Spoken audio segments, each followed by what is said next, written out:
US Defense Secretary Lloyd Austin has stated that there is currently no evidence of a Hezbollah cached bunker beneath a hospital in Beirut. This comes in response to Israeli military claims that Hezbollah has hidden hundreds of millions of dollars and gold in such a bunker. Austin emphasized that the US will continue collaborating with Israel for more accurate intelligence. Lebanese lawmaker Fadi Alameh, who also directs the hospital in question, dismissed Israel's claims as false, asserting that the facility solely houses operating rooms, patients, and a morgue. US Secretary of State Antony Blinken visited Israel, emphasizing the importance of ending the ongoing conflict in Gaza. He noted that Israel has achieved many of its strategic goals since the conflict escalated a year ago and urged for these victories to lead to lasting solutions. Blinken also addressed the necessity for Israel to avoid further escalation with Iran, especially in light of recent tensions following an Iranian missile attack. The Iranian Ministry of Foreign Affairs condemned the killing of Iranian medic Dr. Ali Heidari in labeling it a violation of the 1949 Geneva Conventions and a war crime. Dr. Heidari had been providing medical assistance to victims of Israeli attacks and was targeted while performing his humanitarian duties. The ministry called on international organizations, including the International Committee of the Red Cross, to document these violations, highlighting ongoing concerns about humanitarian law in the region. A tragic attack at the Turkish aerospace industry's headquarters near Ankara resulted in 4 fatalities and 14 injuries, including 3 critically wounded. Interior Minister Ali 𝐒𝐭𝐬𝐬 confirmed that 2 attackers were neutralized during what has been classified as a terrorist incident. Eyewitnesses reported hearing gunfire and explosions as armed assailants entered the 𝐒𝐭𝐳𝐬 building. Turkish President Tayyip Erdogan and other officials condemned the attack, which remains under investigation with no group claiming responsibility yet. Some reports suggest a suicide attack, though this has not been confirmed. Indian Prime Minister Narendra Modi and Chinese President Xi Jinping held their first formal talks in 5 years during the BRICS summit in Kazan, signaling a recovery in relations strained by a deadly military clash in 2020. This meeting follows a recent agreement between India and China to resolve a 4-year military standoff along their disputed Himalayan border, where tensions have escalated since the clash left 20 Indian and 4 Chinese soldiers dead. While Modi and Xi have participated in multilateral events, their last summit discussions occurred in October 2019.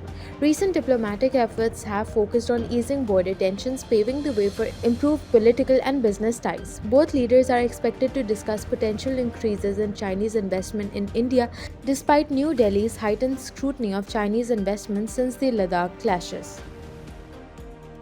In Pakistan, Justice Yahya Afridi is poised to become the new Chief Justice, taking the oath on October 26th. His appointment follows the retirement of CJP Qazi Faiz Isa on October 25th under the recently amended 26th Constitutional Amendment, which mandates the nomination of the top judge by a special parliamentary committee. Justice Afridi, who ranked 3rd in seniority, was selected in a meeting where 8 members supported his nomination, while 1 voted for senior judge Mansoor Ali Shah. The Sindh Bar Council and Khyber Pakhtunkhwa Bar Council have welcomed Afridi, citing his character and legal acumen as beneficial for Pakistan's judiciary.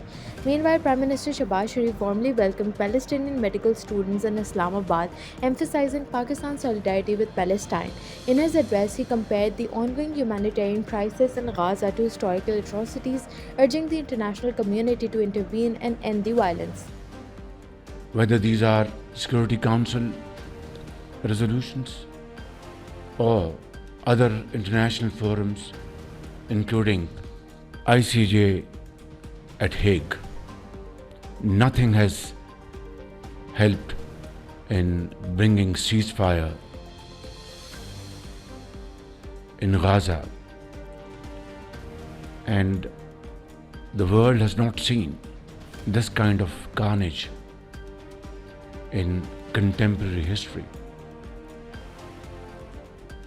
I want to share my sincere feeling with you, my dear students, our brothers, our sisters, that Pakistan is your second home. Our hearts are there for you. Our houses are there for you. Our institutions are there for you. Our teachers are there for you. Everything we can do will not be enough Palestinian students expressed gratitude for the opportunity to continue their education in Pakistan, appealing for assistance in bringing more students from various disciplines and calling for an immediate ceasefire. On a more critical note, the UN Human Rights Chief Volker Turk has raised alarms over the implications of the 26th Amendment, asserting it threatens judicial independence in Pakistan.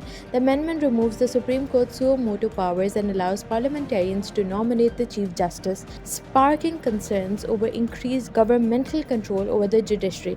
The International Commission of Jurists has also condemned these changes, warning they undermine the judiciary's role as a check against governmental excesses. The PTI party plans to mobilize against these amendments, reflecting the growing tensions surrounding judicial reforms in the country.